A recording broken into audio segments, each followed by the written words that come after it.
Eu confiava tanto que entregava o meu cartão de aposentada na mão dele. Meu nome é Ivone, tenho 70 anos. E por mais de 40 deles, fui casada com o mesmo homem. Um homem que eu jurava que era honesto, protetor, decente. Mal sabia eu que ele era só silencioso e que por trás do silêncio dele morava um ladrão. Desde que me aposentei, recebia o benefício todo dia 10, mas nunca saquei R$1. Ele dizia que cuidava de tudo. Fica tranquila, Ivone. Eu pago as contas, faço as compras, guardo o resto. E eu acreditava. Porque foi isso que aprendi a vida inteira. Confiar no marido, ser boa esposa, não questionar o que era de homem. O cartão ficava com ele, a senha ele sabia, e eu achava que isso era amor. Às vezes eu pedia dinheiro para comprar uma blusa nova. Ele dizia: agora não, amor, a aposentadoria está toda comprometida. Então eu voltava para casa e vestia a mesma roupa de sempre, lavada, remendada, cansada como eu. Eu cozinhava, limpava, sorria. E ele dizia que eu era uma mulher de sorte, porque tem homem por aí que nem quer saber da mulher depois de velha. E eu agradecia por não ter sido descartada. Mal sabia que já estava sendo. Se você também confiou em alguém que dizia cuidar de você, mas na verdade só cuidava dos próprios interesses, então essa história é sua. Aqui no Arquivos da Alma, toda mulher enganada encontra justiça, mesmo que ela venha tarde. Ele dizia que cuidava das contas. Na verdade, pagava motel e apostas. A primeira desconfiança veio com uma ligação da farmácia. Disseram que o pagamento do meu remédio havia sido recusado. Mas eu sabia que o benefício tinha caído 2 dias antes. Perguntei a ele. Ele respondeu com raiva: "Você tá me chamando de ladrão, Ivone?" E eu, como sempre, calei. Calei porque era mais fácil duvidar de mim do que aceitar que quem dormia do meu lado me roubava. Mas a dúvida ficou.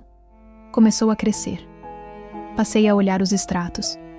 Quando ele esquecia o celular desbloqueado, eu via movimentações que não batiam, pagamentos em bares caros, lojas de perfume e uma pousada flor do campo, que apareceu 3 vezes no mesmo mês.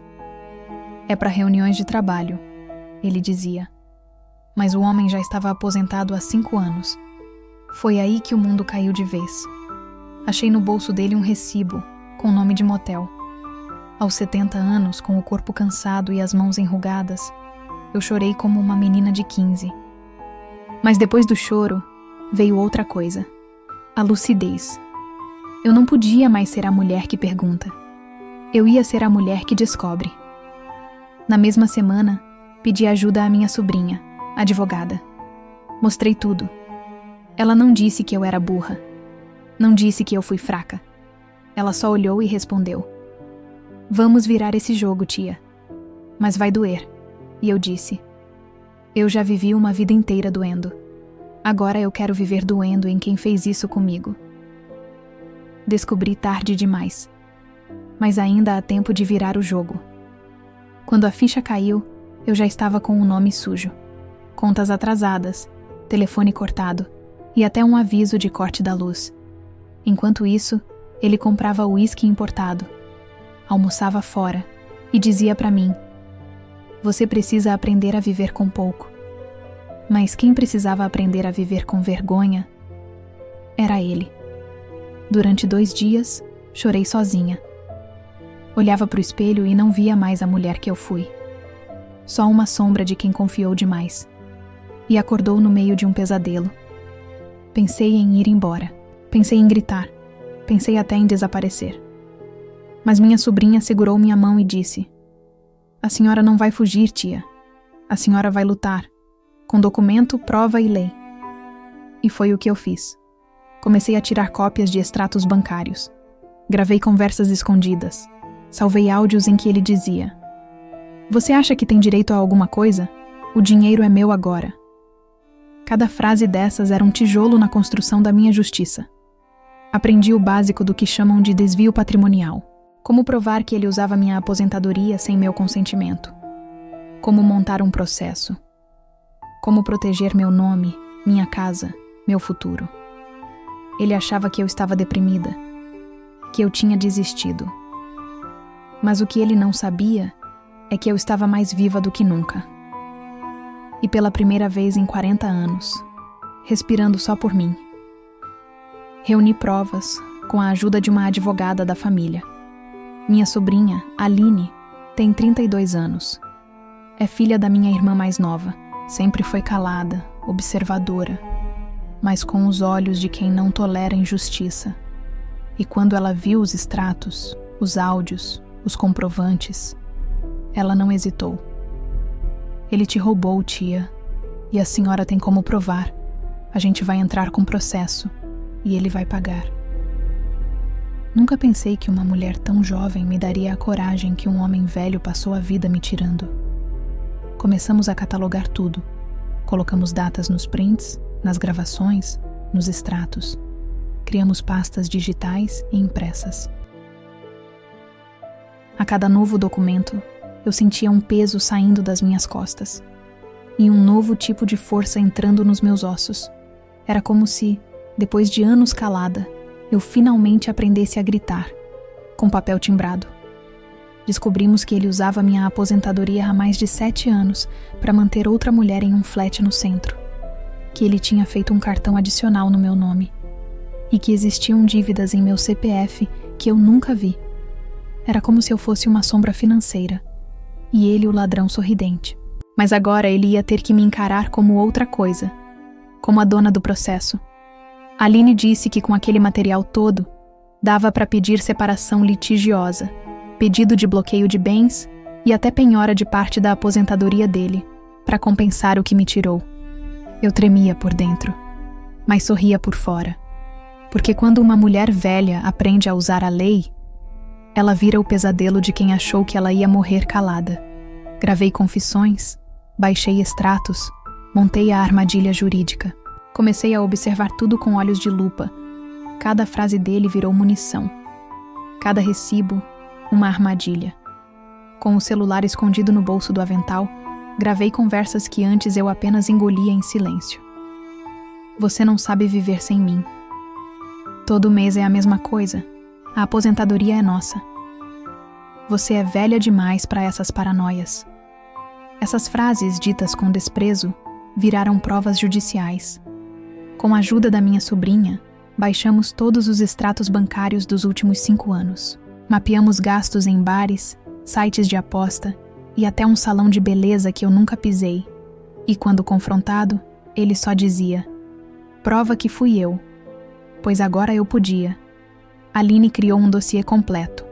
Movimentações suspeitas, cópias de faturas, fotos de cartões de crédito com meu nome, prints de mensagens, áudios em que ele dizia: "Esse dinheiro cai todo mês, nem parece seu." Fomos além. Solicitamos cópia de uma transferência onde ele tirou R$8.000 da minha conta, para pagar a entrada de um carro novo no nome de outra mulher. E o recibo tinha a assinatura dele. Aquilo foi a gota. O veneno se transformando em remédio. A dor virando processo. Eu, que por tanto tempo servia o jantar com prato quente e sorriso cansado, agora servia outra coisa. Justiça no papel. A armadilha estava pronta. E ele, distraído, achando que a velha estava só envelhecendo. Mal sabia ele que eu estava armando a queda mais fria da vida dele. Entrei com processo, separação e penhora. Tudo de uma vez só. No dia 23 daquele mês, entramos no fórum. Eu com minha sobrinha de cabeça erguida e um envelope grosso nas mãos. O peso da minha história convertida em papel. A petição pedia separação litigiosa, reconhecimento de desvio patrimonial, restituição dos valores indevidos, penhora de parte da aposentadoria dele.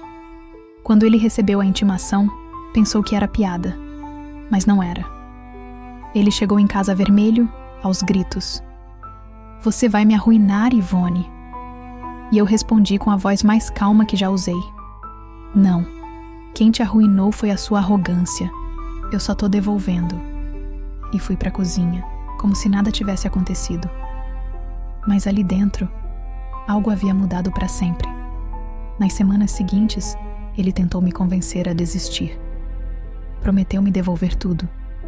Disse que ia mudar. Pediu perdão. Mas quem pede perdão depois que é pego, não merece perdão, merece processo. A audiência foi marcada, e quando o juiz viu as provas, os extratos, os áudios, disse apenas: a senhora foi vítima de apropriação contínua de seus próprios bens. O senhor será responsabilizado. Ali, naquela sala fria, eu senti um calor no peito. Um tipo de alívio que não se explica. A justiça chegando tarde, mas ainda há tempo. Ele chorou. Eu assinei. Ele saiu cabisbaixo. Eu saí de cabeça erguida. Porque naquele dia, a mulher traída virou dona do próprio destino. E quem achou que mandava? Agora, precisava pedir autorização para existir. Ele achou que eu ia perdoar. Eu tirei dele até o direito de sorrir em paz. Depois da audiência, ele tentou me ligar todos os dias. Mandava mensagens, prometia mundos, chorava em áudio. Ivone, você é a mulher da minha vida. Foi só um erro. A gente pode recomeçar. Mas para quem tirou de mim uma vida inteira de dignidade, eu não ofereço nem o recomeço. Ofereço distância. Pedi bloqueio judicial. Ele não podia mais chegar a 100 metros de mim. Nem me ligar. Nem passar na porta da casa que agora estava em meu nome. Porque sim, nós conseguimos recuperar o imóvel também. Ele perdeu o cartão extra. Perdeu a casa. Perdeu a esposa. Perdeu o respeito. E ainda teve 30% da aposentadoria dele bloqueada todo mês para restituição dos danos. O homem que dizia que eu era incapaz até de sacar dinheiro, agora tinha que sobreviver com o resto. E a cada depósito que entrava na minha conta, era como se eu estivesse sendo paga, em parcelas da minha própria dignidade. Fiquei sabendo que ele teve que se mudar para um quarto alugado, dividido com outro senhor. Sem carro, sem mulher nova, sem prestígio. E o sorriso que antes era soberbo, agora era ausente. Tem gente que diz que eu fui fria, que devia ter perdoado, que depois de uma vida juntos, era melhor resolver em paz.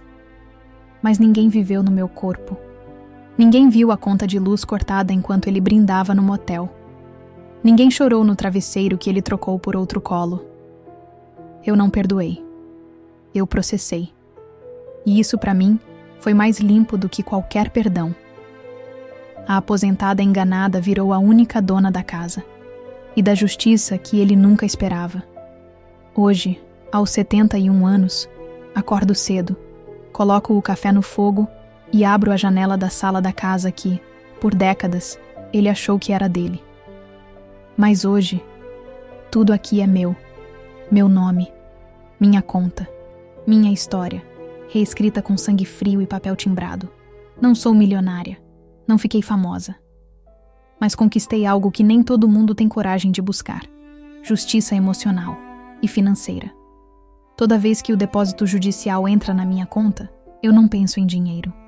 Penso em respeito, porque tem dívida que o banco não cobra, mas a alma exige, e eu cobrei cada centavo da minha dignidade perdida. Algumas amigas dizem que eu fui forte, outras que eu fui corajosa, mas eu não fui nada disso. Eu fui uma mulher cansada.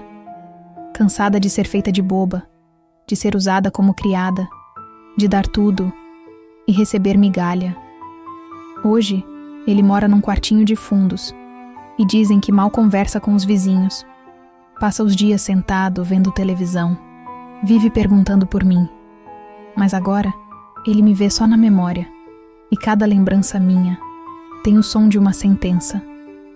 Se ele sonhava em ser lembrado como marido, hoje é lembrado como réu. E eu sou lembrada como a mulher que virou o jogo, sem gritar, sem abaixar a cabeça e sem perdoar. Porque quem te destrói com carinho falso merece ser reconstruído com frieza real. E é isso que você aprende quando envelhece de verdade. A gente não perde com a idade. A gente só começa a cobrar com juros.